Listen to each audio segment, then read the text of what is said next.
우리가 지난주에 아담이 하나님께 범죄하여 타락하게 되었음에 대해서 함께 나눴습니다. 그리고 아담 안에서 이제 그 후손인 우리 모두가 전부 다 예외 없이 죄의 상태로 태어나게 되었다, 이렇게 말씀을 드렸죠.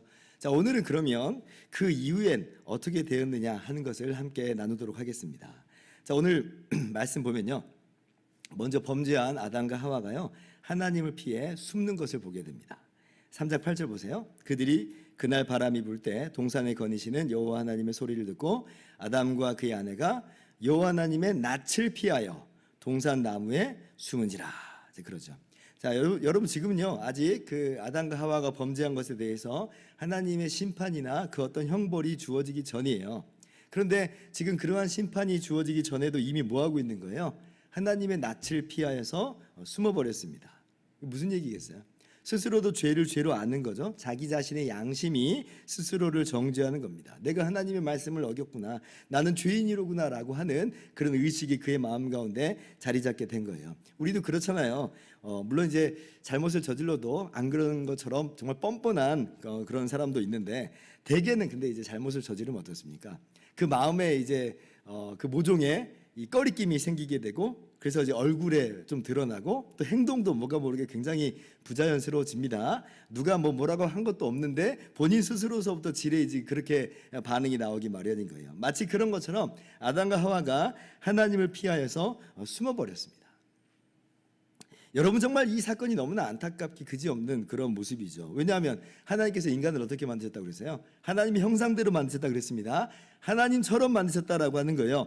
이건 정말 유일무이한 특권이라고 말씀을 드렸습니다. 하나님께서 그렇게 인간을 하나님의 형상으로 만드시고 하나님과 특별한 교제를 누릴 수 있는 그러한 존재로 세우신 것이고, 그 인간으로 하여금 하나님을 대리하여서 하나님이 지으신 모든 생물을 다스리게 하신 거예요. 그런데 지금 그러한 하나님과의 관계가 어떻게 됐다는 거예요? 끊어져 버렸다는 겁니다. 깨져버렸어요. 그 누구에 의한 것도 아니고 바로 자신들의 범죄 때문에 그렇게 되어버렸습니다. 그래서 이 끊어진 관계, 생명의 하나님과 단절된 이 내용을 가지고 영적인 죽음이다, 이제 그렇게 이야기를 하죠. 선악을 알게 한 나무의 열매는 먹지 말라, 내가 먹는 날에는 반드시 죽으리라 하신 말씀대로 영적으로 죽어버린 거예요. 이제 범죄한 인간은 더 이상 하나님과 연결되어 있지 않습니다. 끊어져 버렸어요. 하나님에게서 스스로를 끊어냈어요. 지금 하나님을 피하여 숨어버렸습니다. 사람들은 이러한 영적인 죽음, 하나님과의 단절이 당장 눈에 보이지 않는다고 해서 또 손에 잡히는 것도 아니니까 성경을 읽으면서도 이게 뭐 대수로운 건가 라고 이런 생각을 좀 하곤 합니다. 여러분, 그런데 지금 이 자체가 하나님의 심판의 본질이기도 해요. 한번 제가 예를 들어 볼게요. 자, 물고기가 물에서 단절된다고 한번 생각을 해보세요. 혹은 꽃나무가 뿌리가 잘렸다고 생각해 보세요. 아니면 태양이 갑자기 사라져 버렸다고 생각을 해보는 겁니다. 그럼 지금 당장은 팔딱팔딱거리면서 살아있는 것 같죠? 예전이나 지금이나 뭐 무슨 차이가 있느냐, 아마 이런 생각을 할지도 모른다는 거예요. 그러나 그렇지 않다는 거죠. 이미 근원에서, 생명에게서 끊어진 것으로 이미 끝장난 것이다. 그래서 우리의 이 100년이라고 하는 삶은 우리가 볼 때는 굉장히 긴 것처럼 보이지만 굉장히 영원에 비추어서는 굉장히 짧은 시간이죠. 이 짧은 시간은요, 일종의 우리의 팔딱거림이다. 그 물고기가 물 밖에 나와서 팔딱거리는 그 팔딱거림이라고 볼 수 있는 거예요. 이미 물 밖에 나오는 순간 그 물고기는 죽은 거예요. 죽은 거. 그러니까 범죄하여 하나님으로부터 끊어졌다라고 하는 것은 이게 뭐 대수로운 일인가 라고 그렇게 생각할 만한 게 아니라 그것이 바로 죽은 것이다 라고 하는 그런 깊은 안목을 우리가 가질 수가 있어야 됩니다. 자, 그리고 두 번째, 아담의 숨음에 이어서 이제 하나님의 신문과 하나님의 심판이 있게 되죠. 3장 11절 한번 같이 읽어볼까요? 시작. 이르시되 누가 너의 벗었음을 내게 알렸느냐, 내가 내게 먹지 말라 명한 그 나무 열매를 내가 먹었느냐. 자, 하나님께서 아담에게 물어보시는 거예요. 하나님이 몰라서 이걸 물어보셨겠습니까? 그렇지 않겠죠? 이거는 인간으로 하여금 죄를 자백하지 않을래야 않을 수 없게끔 하는 일종의, 우리식대로 따지면 취조라고 볼 수가 있을 것 같아요. 그래서 이제 그렇게 사실관계를 정확하게 인간이 부인할 수 없을 만큼 정확히 짚으신 다음에 이제 하나님께서 심판을 내리십니다. 16절 이하에 보면 이제 그러한 심판의 구체적인 내용이 나오죠. 여자에게는 출산의 고통을 더하시고 남편과의 관계가 어그러지게 하시고, 남자에게는 일의 고통을 더하시고 땅과의 관계가 어그러지게 하셨죠. 그리고 이제 육신이 흙으로 돌아갈 것을 말씀하셨습니다. 여러분, 이러한 인간 사회의 고통들은 사실 원래는 없었던 것들이죠. 창조하셨을 때, 하나님께서 창조하셨을 때는 이런 것들은 전혀 없었던 거예요. 하나님이 보셨을 때 이 모든 세상은 보시기에 심히 좋았더라 라고 하는 거였어요. 그런데 지금 이제 이 세상이 다 바뀌어버린 거예요. 보시기에 심히 좋았던 세상이 인간의 범죄로 말미암아 이제 어떻게 바뀌어버렸냐면 고통의 바다. 우리 이게 사람들이 그런 얘기 하잖아요. 인생은 고해와도 같다. 그래서 그렇게 얘기하잖아요. 마치 그런 것처럼 고통스러운 그러한 인생으로 전락하게 됐어요. 이것이 바로 이제 인간이 범죄함으로 말미암아 인간이 처하게 된 비참한 이 형벌이요 현실이다라고 하는 것입니다. 그러니까 인간만 그런 비참한 고통 가운데 있는 건 아니고 땅도 저주를 받았다 하니 사실은 이 모든 피조 세계가 인간의 범죄 아래서 함께 고통을 받고 있어요. 그래서 로마서 8장 22절에는 인간만 이런 고통 가운데 있다고 그러지 않죠? 피조물이 다 이제까지 함께 탄식하며 함께 고통을 겪고 있는 것을 우리가 아느니라, 이제 그렇게 말씀을 해요. 어떤 분이 그러더라고요. 장차 회복되는 새하늘과 새 땅에서는 목사님, 개하고 고양이는 있을까요? 이렇게 물어보신 분이 있었어요. 아마 요즘에 이제 애완동물을 키우는 시대니까 그게 굉장히 궁금했던 모양입니다.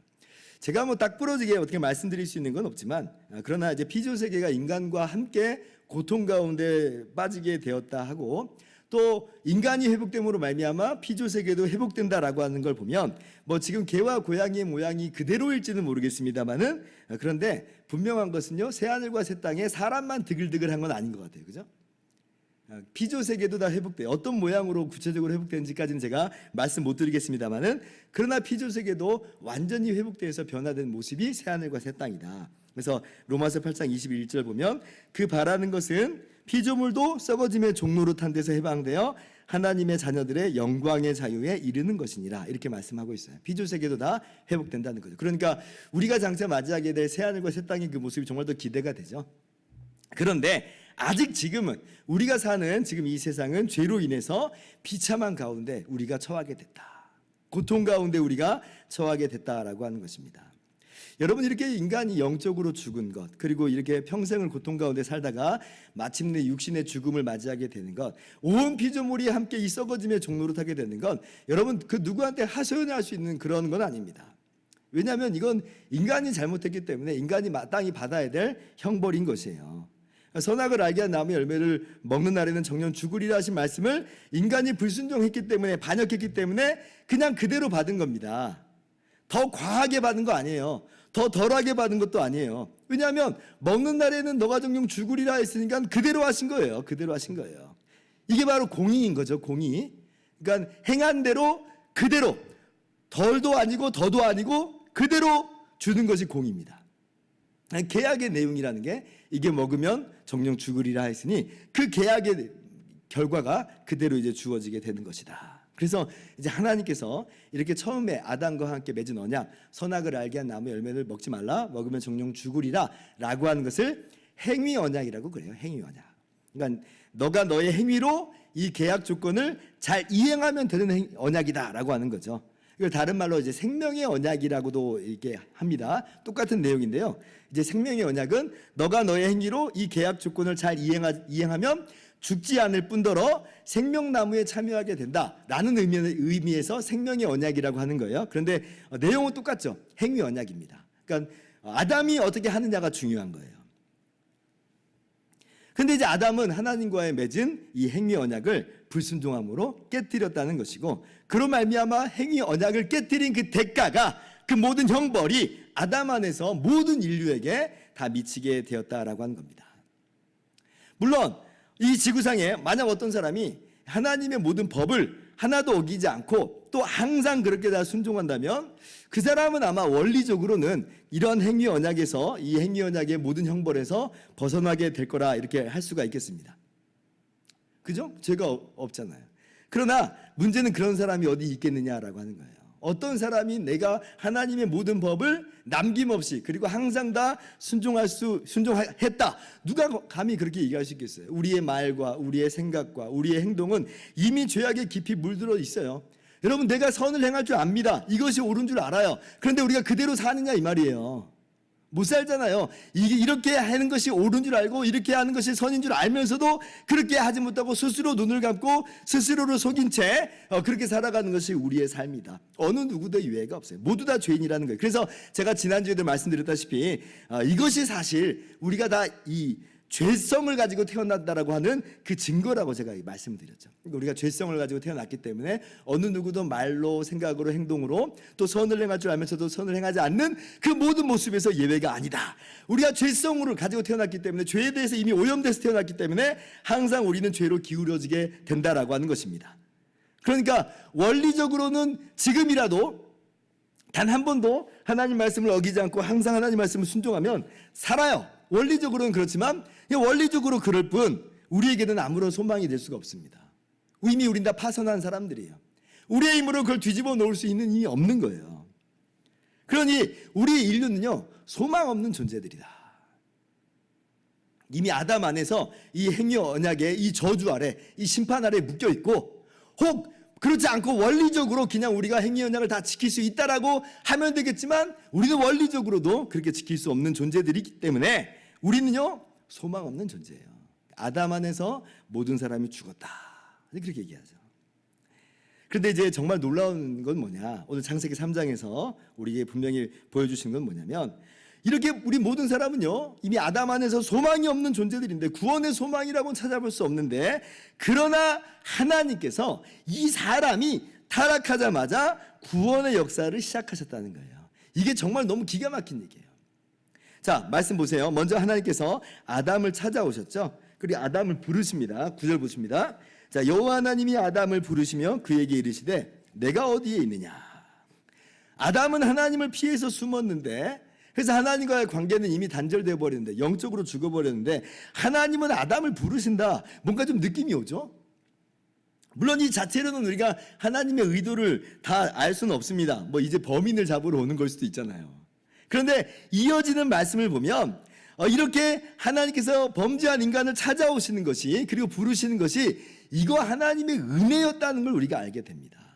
자 보세요. 자 하나님께서 인간에게 찾아오셨어요. 자 그리고 신문도 하고 형벌도 내리셔요. 그런데 그 가운데서 정말 놀라운 말씀을 하세요. 자 14절 이하부터 한번 읽읍시다. 교독할게요.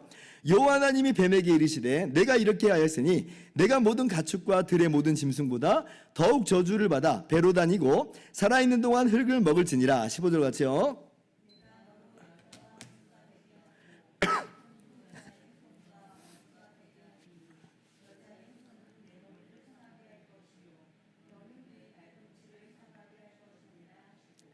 자 지금 이 말씀은 하나님께서 뱀에게 하시는 말씀이에요. 인간 타락의 이 다리가 됐던 뱀에게 형벌을 내리시는 겁니다. 그런데 보세요. 뱀에게 내린 형벌 중에서 15절을 보면 이거는 우리 인간에게는 정말 엄청난 축복이라는 것을 우리가 발견하게 돼요. 자 이 뱀은 분명히 단순히 하나의 짐승인데 근데 이 짐승이 사탄의 도구로 쓰임받은 거예요. 그래서 이 형벌은 사단을 향한 형벌이기도 합니다. 그런데 첫째로 보세요. 하나님께서 뭐라고 말씀하시냐면 15절 주목해 보세요. 하나님이 뱀과 여자 사이를 갈라놓겠다 이렇게 말씀하세요. 내가 너로 여자와 원수가 되게 하고 뱀하고 여자 사이를 갈라놓겠다는 거예요. 적대 관계로 만들겠다는 것이에요. 여러분 지금 범죄하여 타락한 인간의 상태는 어떤 상태냐면 하나님과의 교제의 상태로 지음받았지만 그걸 자기가 끊어버리고 사단과의 교제를 추구한 거예요. 제가 지난주도 말씀드렸다시피 뱀의 말이 맞아. 뱀의 말이 옳아. 하나님은 사실은 나쁜 분이야 라고 뱀의 말에 동조해버린 거잖아요. 뱀 편에 서버린 거예요. 하나님과의 동반자 관계에 있었던 인간이 이제 사단과 동반자 관계를 맺은 겁니다. 호세아서의 비유를 따지자면 결혼한 고멜이라고 하는 여인이 남편인 호세아를 떠나서 간음을 저지른 모양이에요. 그런데 하나님께서 어떻게 하시겠다는 거예요? 그 둘의 관계를 끊어놓겠다는 거예요. 그 둘의 관계를 적대 관계로 만들겠다는 겁니다. 이 얘기는 어떤 얘기겠어요? 어떤 의미가 담겨 있는 거예요? 다시금 인간을 하나님 편으로 돌려놓으시겠다라고 하는 겁니다. 아니 목사님 그 앞쪽에 보니까 하와가 이미 뱀 핑계를 대고 있구만요. 뱀 핑계를 대고 있다는 건 이미 끊어진 관계라고 하는 거 아니겠어요? 라고 여러분 혹시나 궁금해하실지 모르겠는데 여러분 그렇지 않습니다. 하와만 뱀 핑계 된 게 아니죠. 아담은 누구 핑계 댔어요? 하와 핑계 댔어요. 근데 그렇다고 해서 아담과 하와의 관계가 적대 관계로 돼서 다시는 둘이 보지도 않는 원수가 돼버렸습니까? 그렇지는 않잖아요. 여전히 한 인류를 지금 이루고 있어요. 그런데 지금 똑같이 핑계를 댔는데 여자하고 뱀하고는 어떻게 하시겠다는 거예요? 관계를 끊어놓겠다는 거예요. 적대 관계를 일으키겠다는 거예요. 그러니까 이게 정말 놀라운 은혜인 거죠. 자, 그리고 여기 보세요. 인간이 그렇게 이제 뱀하고 적대 관계를 형성하게 될 때에 그럼 인간이 거기에 있어서 어떤 수행해야 되는 어떤 조건이나 행위가 있느냐? 그런 거 나와 있지 않죠. 그냥 하나님께서 뱀에게 대해서 일방적으로 말씀하세요. 내가 너로 여자와 원수가 되게 하겠다. 하나님이 하시겠다는 거예요. 하나님이. 인간이 뭔가 했기 때문에 그래서 너하고 인간은 이제 적대 관계야. 이렇게 말씀하시는 게 아니라 인간이 그냥 뱀 편에 여전히 있는데도 불구하고 하나님이 주권적으로 인간과 뱀을 적대 관계로 만들겠다라고 하는 겁니다. 그러니까 이게 정말 놀라운 일이죠. 그래서 이것을 은혜 언약이라고 하는 거예요. 은혜다. 우리가 은혜라고 하는 말뜻을 분명히 알라고 그랬어요. 은혜는 어떤 뜻이냐면 자격 없는 자에게 거저주시는 하나님의 호의, 하나님의 거저주시는 선물, 이게 은혜라고 하는 뜻이에요. 지금 이건 인간에게 은혜예요. 왜냐하면 인간이 한 것이 아무것도 없는데 사단과 인간 사이를 끊어놓겠다라고 하시는 하나님의 선언이기 때문에 그렇습니다. 그래서 범죄하여 타락한 인간에게 하나님은 그 즉시로 은혜를 주세요. 자, 둘째, 이것을 한 번 더 깊게 생각을 한번 해보세요. 자, 그러면 이 적대 관계를 일으키신다고 하는 게 그러면 이게 하나님께서 그렇게 하시는 거긴 하지만 근데 인간이 또 어떻게 해야 되겠다는 거예요? 인간이 또 그렇게 원해야 되는 거 아니에요? 그죠? 예를 들면 나는 인간이 나는 여전히 사탄이 좋아 하는데 그걸 뭐 강제로 떼어놓는다고 해서 그게 적대 관계가 되는 거 아니에요. 그죠? 적대 관계가 되는 게 아니잖아요. 그러니까 인간 스스로가 사단에 대해서 적대감을 가져야 되는 겁니다. 그래야지 원수가 되는 거예요. 따라서 지금 하나님이 뱀으로 하여금 여자와 적대 관계가 되게 하시겠다라고 하는 것은 이것도 무슨 얘기를 담고 그 안에 담고 있냐면 하나님께서 인간의 마음 안에서 사탄에 대한 적대감을 자발적으로 일으키시겠다라고 하는 그 내용이 담겨 있어요. 그러니까 하나님이 그냥 하나님 마음대로 이렇게 하시고 인간은 나는 원하지 않는데 그런 구조가 아니에요. 하나님이 적대 관계를 일으키시는다는데 어떻게 하시는 거냐면 인간 안에 그 마음을 일으키시겠다는 거예요. 적대감을. 참 이게 기가 막히죠. 저는 이렇게까지 생각해 본 적은 사실 없는데 바빙크가 이렇게 책에 써놨더라고요. 그래서 여기에는 하나님의 인간을 향한 주권적인 선택이 내포되어 있다 이렇게 설명을 했어요. 아주 기가 막히더라고요. 인류가 사탄을 선택했는데 그래서 사단에게 종속된 이래로 자발적으로 사탄을 버리는 일은 없는데 이미 인간의 자유의지는 죄로 기울어지는 의지, 사단을 추종하는 의지로 다 기울어져 버렸는데 그래서 루터는 이걸 노예의지라고 이야기를 했는데 그런데 그 타락한 인간의 의지를 하나님이 돌려버리시겠다. 어떻게 사람이 스스로 이 사탄하고 원수가 되겠어요? 그거는요 하나님이 그 마음 가운데 변화시켜 주셨기 때문에 그래요. 인간을 다시 하나님의 것으로 선택하여 주시는 그 은혜 때문에 인간이 사단과의 관계를 끊어내는 겁니다. 요한복음 1장 11절부터 13절 보세요. 자, 자기 땅이 오매 자기 백성이 영접하지 아니하였으나 12절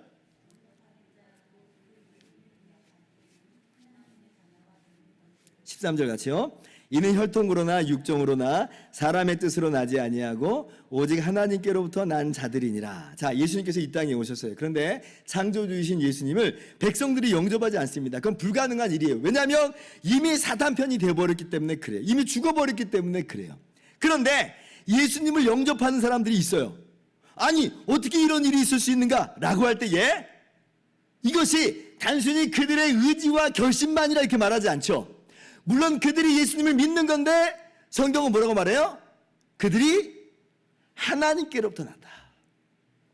하나님께로부터 나서 그들이 믿게 된 거라고 하는 거예요. 그러니까 인간의 의지 안에 하나님이 살리신 역사가 있어요. 변화시키신 역사가 있어요. 그러니까 그들이 예수를 믿는다라는 말이에요. 똑같은 구조가 오늘 말씀 속에 담겨 있다라고 하는 것입니다. 하나님의 주권적인 선택이 있기 때문에 인간이 사단과의 관계를 끊고자 하는 것이고 예수님을 영접하는 것이다 라고 하는 거예요. 자, 그러면 한 번 더 생각해 보세요. 이러한 하나님의 주권적인 선택이 어떻게 해서 인류에게 주어진 것이에요? 마찬가지죠. 이건 우리 사람이 뭔가 해서 하나님이 그런 의지를 일으키시는 게 아니에요. 하나님이 그냥 사람을 선택하시고 그 안에 사단을 적대하고자 하는 그 마음을 불러일으켜 버리신 거예요. 하나님의 기쁘신 뜻, 하나님의 그 기쁜 뜻대로 이루시는 일이라고 하는 겁니다. 이걸 우리가 예정이라고 그러죠. 예정. 에베소서 1장 4절부터 6절도 교독할게요. 곧 창세전에 그리스도 안에서 우리를 택하사 우리로 사랑 안에서 그 앞에 거룩하고 흠이 없게 하시려고.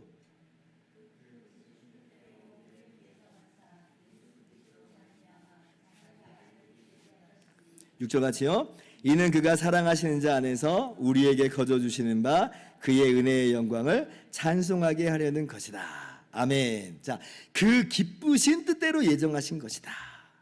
하나님께서 그 하나님의 기쁜 뜻 가운데서 그들을 택하여 주셨어요. 그러니까 그들 안에 믿음이 생기는 거예요. 그래서 그들의 의지로 예수님을 주와 구주로 믿게 되어서 영접함으로 말미암아 그래서 하나님의 자녀가 된 것이다.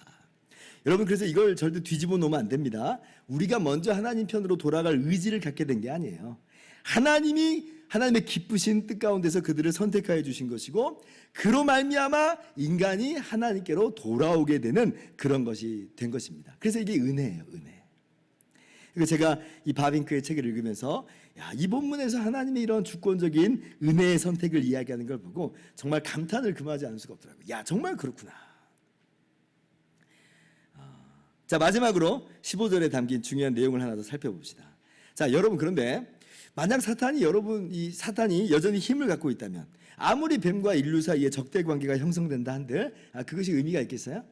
그렇지 않죠. 인류의 범죄를 지금 사탄이 무기로 잡고 있는 거잖아요. 그래서 그 죄로 말미암아 인간을 계속 종살이 시키는 거잖아요. 사단의 이 종이요, 이 사망의 종로로 타게 된 거예요. 이 무기가 깨지지 않는 이상은 적대 관계가 있는다 한들 그 소나기에서 벗어나올 수가 없는 겁니다. 죄값이 치러져야 되는 거예요. 사단의 힘이 무력화돼야 되는 거예요. 사망에 쏘는 것이 무력화돼야 되는 거예요. 그래야지 정말로 해방이 되고 구원을 받는 겁니다. 그래서 하나님께서 이 15절 말씀 가운데 놀라운 말씀을 더하시는데 무엇을 약속하여 주시냐면 여자의 후손이 올 것이다. 그리고 그 여자의 후손이 사단의 머리를 깨뜨릴 것이다 이렇게 약속해 주세요. 이 뱀의 머리가, 사단의 머리가 깨지는 거예요. 머리가 깨지니까 어떻게 힘을 발휘할 수 있겠어요? 발휘할 수가 없는 겁니다. 그러니까 이 말은요, 인류를 향한 사단의 권세가 깨어지게 된다는 거예요. 뱀이 할 수 있는 건 고작 여자의 후손의 발꿈치를 상하게 할 뿐이지 이젠 더 이상 아무런 힘을 발휘할 수가 없는 것입니다. 자, 그러면 이 여자의 후손 누구예요? 하나님께서는 오늘 여기까지만 말씀하셨는데 이 말씀 속에서는 이 여자의 후손이 누군지 구체적으로 말씀하고 있지는 않지만, 그러나 우리가 계속해서 성경을 읽어보면 이 여자의 후손이 누군지를 딱 알게 됩니다. 여자의 후손, 여자의 씨, 정확한 단어로 씨인데 여자의 씨가 아브라함과 맺으신 언약 가운데서 아브라함의 씨 이렇게 나오고 있어요. 그리고 계속해서 다윗과 하나님께서 맺으신 언약 가운데서는 다윗의 씨 이렇게 연결됨을 우리가 계속 볼 수가 있는 거예요. 그래서 마태복음 1장을 보면 아브라함과 다윗의 자손 예수 그리스도의 세계라 그러시죠. 이 씨가 누구라는 거예요? 이 여자의 후손이 누구라는 거예요? 예수 그리스도시다 라고 하는 것을 성경이 명확하게 보여주는 거죠. 갈라디아서 3장 16절입니다. 이 약속들은 아브라함과 그 자손에게 말씀하신 것인데 여럿을 가리켜 그 자손들이라 하지 아니하시고 오직 한 사람을 가리켜 내 자손이라 하셨으니 곧 그리스도라. 그러니까 예수님이 바로 그 여자의 후손이에요. 그 씨예요. 그 자손이에요. 예수님께서 바로 뱀의 머리, 사단의 머리를 깨뜨리신다는 겁니다. 이게 무슨 세속적인 힘과 권력으로가 아니죠. 예수님이 이 땅에 오셔서 우리의 모든 죄와 모든 저주를 다 대신 짊어지고 십자가에서 죽으심으로, 그렇게 해서 죄값을 치르심으로 이 사단의 무기를 깨뜨리는 거예요. 사단이 이 죄를 무기로 삼고 있는데 그 무기가 깨져버렸습니다. 왜냐하면 모든 죄값이 다 치러졌기 때문에. 그래서 사단의 권세는 깨진 거예요. 사단의 머리는 깨졌어요. 더 이상 우리에게 어떠한 영향을 발휘할 수가 없는 것입니다. 예수 그리스도 안에 있는 자에게는 사탄은 더 이상 그 어떤 권세를 휘두를 수가 없어요. 고린도전서 15장 55절 이렇게 말씀합니다. 사망아 너의 승리가 어디 있느냐? 사망아 내가 쏘는 것이 어디 있느냐? 사망이 쏘는 것은 죄요 죄의 권능은 율법이라. 57절 같이요.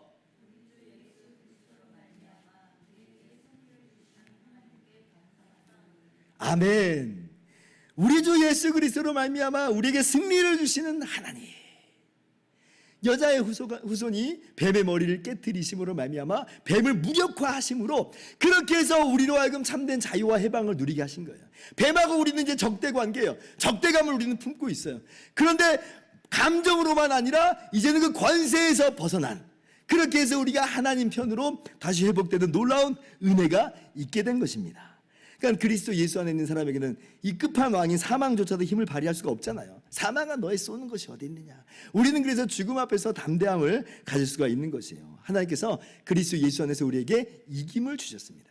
로마서 8장 1절 2절 너무나 좋아하는 말씀이죠. 그러므로 이제 그리스도 예수 안에 있는 자에게는 결코 정죄함이 없나니 이는 그리스도 예수 안에 있는 생명의 성령의 법이 죄와 사망의 법에서 너를 해방하였음이라. 아멘. 여러분, 이게 은혜예요. 이게 무슨 우리의 행위나 우리의 노력이나 우리의 조건으로 주어지신 것이 아니라 하나님께서 범죄한 인간에게 범죄한 이 시점에서 이미 그렇게 하시겠다라고 약속을 주셨습니다. 그래서 이것을 은혜 언약이라고 하는 거예요. 은혜 언약. 자격 없는 자에게 거저 주시는 하나님의 호의다. 예수 그리스도 안에서 하나님이 우리에게 은혜 언약을 맺으셨어요. 예수님께서 둘째 아담으로 오셔서 하나님의 모든 말씀을 순종하시고 십자가에서 우리의 모든 죄값을 다 치르심으로 우리의 모든 구원을 다 이루셨습니다.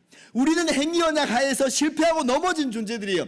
그 영원한 죄의 저주 아래 있었던 존재들이에요. 그러나 우리의 행위로서가 아니라 오직 예수 그리스도 안에서 우리는 거저 회복하게 되었다. 우리가 예수님을 주와 구주로 믿는 건 그래서 엄청난 사건이에요. 예수님을 주와 구주로 믿음으로 말미암아 우리가 주님과 그렇게 분리되지 않는 한 몸이 되어서 이 구원에 거저 참여하게 되는 거예요. 하나님께서 우리 안에 우리를 선택하셔서 믿음을 불러일으키시고 우리가 그렇게 예수님 믿음으로 말미암아 주님과 하나가 되어서 주님 안에서 이 놀라운 생명을 거저 누립니다. 야, 얼마나 대단한지. 그래서 오늘 뱀에게 내리는 이 형벌은 사실은 여자의 후손 안에서 우리와 맺으신 은혜의 언약이다 라고 하는 것을 여러분이 꼭 기억하시기를 바랍니다. 자, 이제 말씀을 마칩니다. 우리를 선택하셔서 우리로 하여금 뱀하고 적대감을 갖게 하시고 예수님을 믿게 하시는 하나님의 은혜가 있어요.